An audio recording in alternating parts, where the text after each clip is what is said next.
என் நாட்டு தாய் குலத்திற்கு வாழ்கின்ற தாய்க்குலம், வளர்கின்ற தாய்க்குலம், வரவிருக்கின்ற தாய் குலத்திற்கு இந்த காணொளி சமர்ப்பணமாக என் தாயின் ஆசீர்வாதத்தோடு இந்த காணொளியை சமர்ப்பணம் பண்ணுறேன். இதோட முக்கிய நோக்கம் என்னென்ன,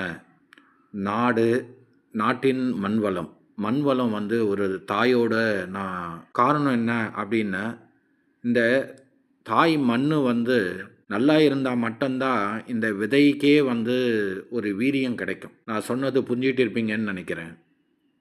நீங்கள் ஆரோக்கியமான ஒரு சூழ்நிலையில் வருகின்ற தலைமுறைகள், இப்போ இருக்கிற தலைமுறைக்கு ஆரோக்கியமாக நீங்கள் இருந்தால் மட்டும்தான் இந்த நாட்டின் உயிருக்கே உயிர் கொடுக்க முடியும்.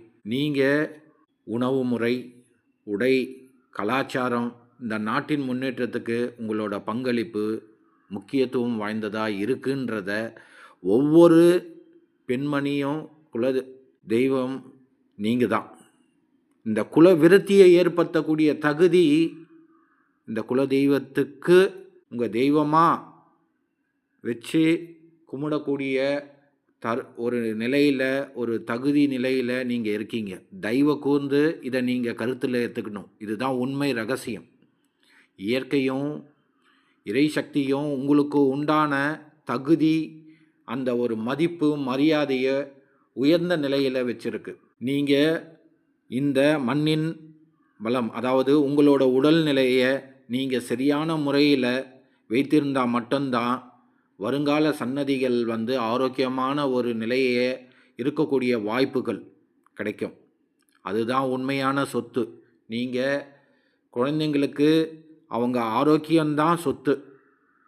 முதல்ல இந்த ஒரு விஷயத்தை நீங்கள் வருங்கால சன்னதிக்கு உங்களால் உங்களோட பங்களிப்பு, இந்த வாழ்வியல் முறை, இந்த உணவு முறைகளில், கலாச்சார முறைகளில் இன்றைய நாள் இந்த நிமிஷத்திலிருந்து உங்களுக்குள்ள ஒரு வைராக்கியத்தோ நாட்டின் முன்னேற்றத்துக்கு உங்களோட பங்களிப்பை கொடுங்க.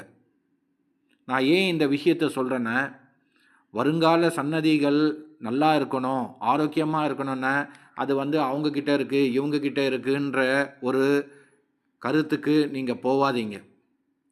அது ஒவ்வொரு தாய் குலத்துக்கிட்டேயும் இருக்கிற முக்கியமான பங்கு, பொறுப்பு, கடமை. இதை நீங்கள் உணர்ந்து உணவு முறைகள், இன்றைய காலகட்டம் பல்வேறு சூழ்நிலைகள், பல்வேறு வேலைப்பளுவின் காரணமாக நீங்கள் பணிக்கு போகிறீங்க, எல்லாம் சிறப்பான விஷயங்கள் தான்.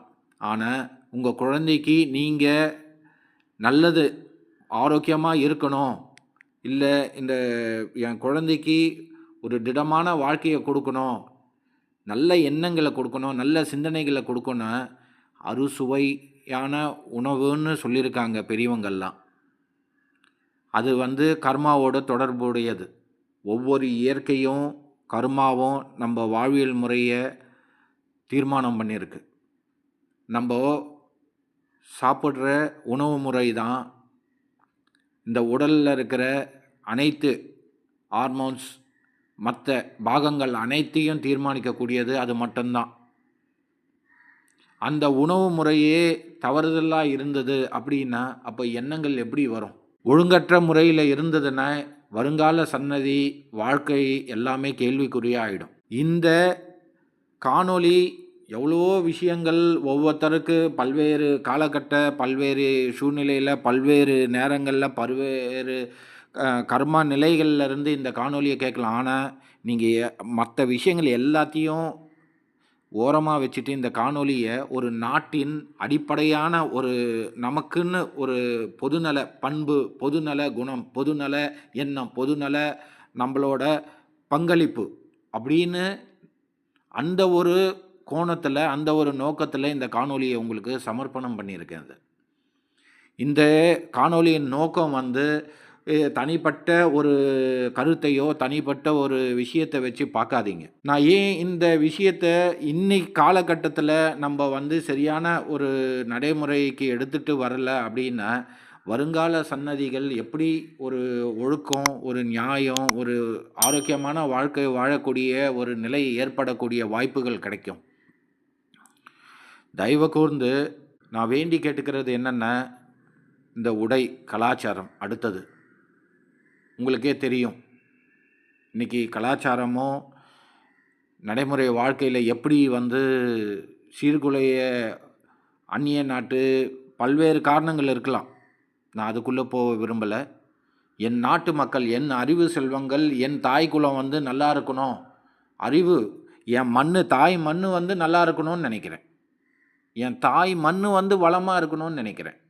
என் தாய் மண்ணு வந்து திடமா இருக்கணும்னு நெனைக்கிறேன். அதனால ஒவ்வொரு தாய் குலத்தின் திருப்பாதங்கள்ல இந்த மலர், நான் சொல்ற இந்த கருத்துக்கள உங்க திருவடியில மலரா வந்து சமர்ப்பணம் பண்றேன். இது தாயின் ஆதிசக்தியின் ஒரு குரலா எடுத்துக்குங்க. ஏன்னா, நீங்க தான் இந்த நாட்டின் மண் வளத்துக்கு உயிர் குடுக்கக்கூடிய ஒரு நிலைப்பாட்டுல இருக்கக்கூடிய ஒரு தன்மை. இது வேற யாருக்கும் கிடைக்காது. அதனால, இது எனக்கு சம்மந்தப்பட்டது இல்ல, அப்படின்ற ஒரு நிலைப்பாடு வேண்டாம். இங்கே வாழும் ஒவ்வொரு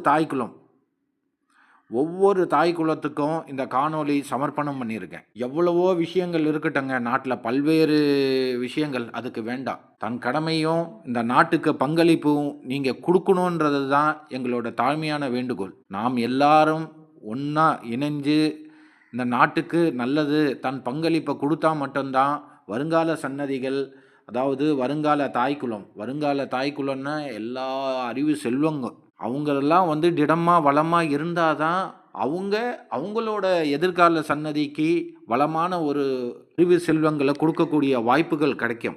இனி வர காலங்கள்ல உணவு, உடை, கலாச்சாரம், வாழ்வியல் முறையில இத நீங்க ஒரு வைராக்கியமா, இந்த சுதந்திரத்துக்கு முன்னாடி எவ்வளவோ உயிர் தியாகம்லாம் பண்ணாங்க. ரத்த தியாகம் பண்ணாங்க. எவ்வளவோ கால், கை எல்லாமே இழந்து, எவ்வளவோ வாழ்க்கையில வந்து சிரமப்பட்டு தன் உயிர் தியாகத்தையே குடுத்தாங்க. நான் அந்த மாரி விஷயங்கள் எதுவுமே கேட்கலங்க. நாட்டுக்காக நம்பனால முடிஞ்சது, அந்த கர்ம வினை இல்லாத ஒரு வாழ்க்கைய வாழ எல்லாரும் ஒன்றுபடணுன்றது தான் இந்த காணொளியின் ஒரு முக்கிய ஒரு பங்களிப்புன்றத தான் நான் உங்க திருப்பாதங்கள்ல இந்த கருத்த மலர்களா உங்க திருவடியில சமர்ப்பணம் பண்ணியிருக்கேன். எல்லோரோட ஒத்துழைப்பு கொடுத்து, நாட்டின் விதை வளர்ச்சிக்கு நீங்க உறுதுணையா இருப்பீங்கன்ற ஒரு நம்பிக்கையில இந்த காணொளிய சமர்ப்பணம் பண்றேன். நன்றி, வணக்கம்.